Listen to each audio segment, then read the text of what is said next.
Elon മസ്കുമായി പ്രധാനമന്ത്രി നരേന്ദ്രമോദി കൂടിക്കാഴ്ച നടത്തി. ടെസ്ല ഉടൻ ഇന്ത്യയിലെത്തുമെന്നും കാർ നിർമ്മാണവുമായി ബന്ധപ്പെട്ട് കഴിയാവുന്നത് ഉടൻ ചെയ്യുമെന്നും മസ്ക് വ്യക്തമാക്കി. ഇന്ത്യയിൽ നിക്ഷേപകരെ ആകർഷിക്കാൻ മോദിയുടെ ശ്രമങ്ങളെല്ലാം അഭിനന്ദനീയമാണെന്നും മസ്ക് പറഞ്ഞു. വിശദാംശങ്ങളുമായി അനുഷ ചേരുന്നുണ്ട്. അനുഷ, നരേന്ദ്രമോദിയുടെ US സന്ദർശനം ഒരു ചരിത്ര മുഹൂർത്തമായി മാറുകയാണ്. ഇപ്പോൾ ഇലോൺ മസ്കുമായുള്ള കൂടിക്കാഴ്ചയൊക്കെ നടന്നു. എന്തൊക്കെയാണ് പ്രധാനമായും ചർച്ച ചെയ്തത്? ശ്രുതി, ഇന്ത്യയെ സംബന്ധിച്ചിടത്തോളം വളരെ സന്തോഷമുള്ള ഒരു വാർത്ത തന്നെയാണ്. ഇലോൺ മസ്കിൻ്റെ ടെസ്ല ഇന്ത്യയിലേക്ക് വരുന്നു എന്നത്. വൈദ്യുതി വാഹന മേഖലയിൽ വളരെ വിപ്ലവകരമായൊരു തുടക്കം കുറിച്ച ഒരു കമ്പനിയാണ് ഇലോൺ മസ്കിൻ്റെ ഈ ടെസ്ല എന്ന് പറയുന്ന കാർ നിർമ്മാണ ശൃംഖല. ഇത് കാലിഫോർണിയയ്ക്ക് പുറത്ത് ഒരു ഔട്ട്ലെറ്റ് അല്ലെങ്കിൽ ഒരു ഫാക്ടറി ഔട്ട്ലെറ്റ് തുറക്കാനുള്ള പദ്ധതി ഇട്ടുകയാണ് അവർ ഈ വർഷം അവസാനത്തോടുകൂടി. അത് ഏറെക്കുറെ ഇന്ത്യയിലാകാമെന്നൊരു സൂചനയാണ് ഇപ്പോൾ ഈ ഇലോൺ മസ്കും നരേന്ദ്രമോദിയുമായുള്ള കൂടിക്കാഴ്ചയ്ക്ക് ശേഷം വ്യക്തമാകുന്നത്. ഈ വർഷം അവസാനത്തോടുകൂടി ഇത്തരത്തിൽ അങ്ങനെയാണെങ്കിൽ അനുയോജ്യമായ ഒരു ലൊക്കേഷൻ തങ്ങൾ ഇന്ത്യയിൽ തേടുകയാണെന്നും അത് കണ്ടുപിടിച്ചു കഴിഞ്ഞാൽ തീർച്ചയായും അത് ആരംഭിക്കും, അല്ലെങ്കിൽ അത്തരമൊരു ഔട്ട്ലെറ്റ് ഇന്ത്യയിലായിരിക്കുമെന്നും ഫാക്ടറി ഇന്ത്യയിലായിരിക്കുമെന്നും അദ്ദേഹം പറഞ്ഞിരിക്കുകയാണ്.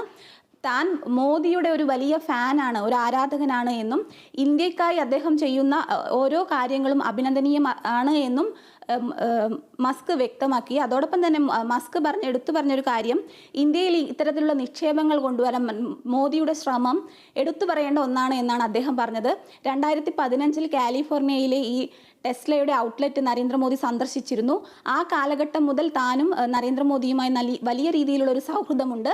ഇത്തവണ ഈ ഒരു കൂടിക്കാഴ്ചയ്ക്കു ശേഷം ടെസ്ല ഇന്ത്യയിലേക്ക് വരുന്നുണ്ട് എന്നതിൻ്റെ സൂചന ഏറെക്കുറെ ഉറപ്പായ ഒരു വാർത്ത തന്നെയാണ് വരുന്നത്. പ്രധാനമായും ഇരുവരും കൂടിക്കാഴ്ച നടത്തിയതിൽ ടെസ്ലയെ ഇന്ത്യയിലേക്ക് കൊണ്ടുവരാനുള്ള ശ്രമം മോദി കാര്യമായി നടത്തുന്നുണ്ട് എന്ന് തന്നെയാണ് പുറത്തു വരുന്ന റിപ്പോർട്ടുകൾ. ഇലോൺ മസ്ക് പറഞ്ഞത് യഥാർത്ഥ സമയത്തിനാണ് തങ്ങൾ കാത്തിരിക്കുന്നത്. അങ്ങനെയാണെങ്കിൽ ഏറ്റവും അനുയോജ്യമായൊരു ലൊക്കേഷൻ അത് ഇന്ത്യയിൽ എവിടെയുമാകാം. അത്തരത്തിൽ ഒരു വലിയ ഒരു ഫാക്ടറി തന്നെയായിരിക്കും കാലിഫോർണിയയ്ക്ക് പുറത്ത് ടെസ്ലയ്ക്ക് ഉണ്ടാവുക.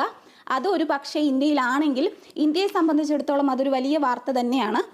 അനുയോജ്യമായൊരു സമയം അനുവദിക്കുകയാണെങ്കിൽ നല്ലൊരു ലൊക്കേഷൻ കണ്ടുപിടിച്ച് ഇന്ത്യയിലേക്ക് ഇത് കൊണ്ടുവരുമെന്ന് തന്നെയാണ് മസ്ക് വ്യക്തമാക്കിയിരിക്കുന്നത്.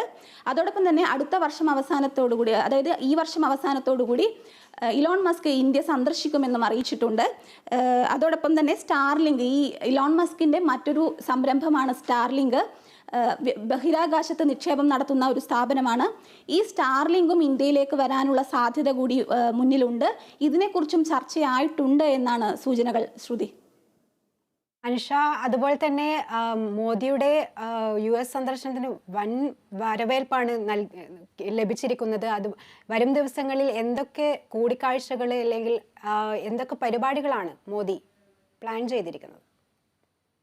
നരേന്ദ്രമോദിയുടെ ഇതിനു മുൻപും അദ്ദേഹം US സന്ദർശിച്ചിട്ടുണ്ടെങ്കിലും ഇത് അദ്ദേഹത്തിൻ്റെ ആദ്യ സ്റ്റേറ്റ് വിസിറ്റാണ്. സ്റ്റേറ്റ് വിസിറ്റ് എന്ന് പറഞ്ഞാൽ തന്നെ അതിനേറെ പ്രത്യേകതകളുള്ളതാണ്. അത് വലിയ ബഹുമതി തന്നെയാണ്. അമേരിക്കയിലെ പ്രസിഡന്റ് നേരിട്ട് ക്ഷണിക്കുന്നതാണ്. അദ്ദേഹത്തിൻ്റെ വസതിയിലേക്ക് ക്ഷണിക്കുന്ന അത്രയും അതും ഇന്ത്യയിൽ ആകെ ഇത് മൂന്നാമത്തെ ഒരു പ്രധാനമന്ത്രിയാണ് ഇത്തരത്തിൽ ഈ ഒരു സ്റ്റേറ്റ് വിസിറ്റ് ലഭിക്കുന്നത്. ആദ്യം ഉണ്ടായിരുന്ന ഡോക്ടർ S രാധാകൃഷ്ണനാണ്. അതിനുശേഷം മൻമോഹൻ സിംഗ് ആയിരുന്നു. മൂന്നാമത്തെയാൾ പ്രധാനമന്ത്രി നരേന്ദ്രമോദിയാണ്. അത്തരത്തിൽ മോദിയെ സംബന്ധിച്ചിടത്തോളം ഇത് വലിയൊരു അംഗീകാരമാണ്. ഈ സ്റ്റേറ്റ് വിസിറ്റിൽ ജോ ബൈഡനുമായുള്ള കൂടിക്കാഴ്ച നാളെയാണ്. ഇന്ന് വൈകിട്ട് ഇന്ത്യൻ സമയം വൈകിട്ട് 5 മണിക്ക് യോഗാ ദിനം UN ആസ്ഥാനത്ത്, ഐക്യരാഷ്ട്രസഭയുടെ ആസ്ഥാനത്ത് നടക്കും. ഈ 1 മണിക്കൂർ ദൈർഘ്യമുള്ള ഈ പരിപാടികളിൽ മോദിയായിരിക്കും യോഗാ ദിനാഘോഷത്തിന് നേതൃത്വം നൽകുക. ഒപ്പം തന്നെ ഈ 3 ദിവസത്തെ സന്ദർശനത്തിനിടെ നിരവധി സയൻറ്റിസ്റ്റുകളുമായും മറ്റ് പല മേഖലകളിലും കഴിവ് തെളിയിച്ച പല ആൾക്കാരുമായും അദ്ദേഹം കൂടിക്കാഴ്ച നടത്തുന്നുണ്ട്. ഇന്ത്യ-US ബന്ധത്തിന് ഏറ്റവും വലിയ ഒരു നിർണായകമായ ഒരു കൂടിക്കാഴ്ച നടക്കുന്ന ദിവസങ്ങളാണ് ഈ 3 ദിവസങ്ങളും. ശ്രുതി, വ്യക്തമാണ്. നരേന്ദ്രമോദിയുടെ US സന്ദർശനം ചരിത്ര മുഹൂർത്തമായി മാറുകയാണ്. ഇലോൺ മസ്കുമായി പ്രധാനമന്ത്രി കൂടിക്കാഴ്ച നടത്തിയിരിക്കുന്നു. ടെസ്ല ഉടൻ ഇന്ത്യയിലെത്തുമെന്നും കാർ നിർമ്മാണവുമായി ബന്ധപ്പെട്ട് കഴിയാവുന്നത് ഉടൻ ചെയ്യുമെന്നും മസ്ക് വ്യക്തമാക്കിയിരിക്കുന്നു. വിവരങ്ങളാണ് അനുഷ നൽകിയത്.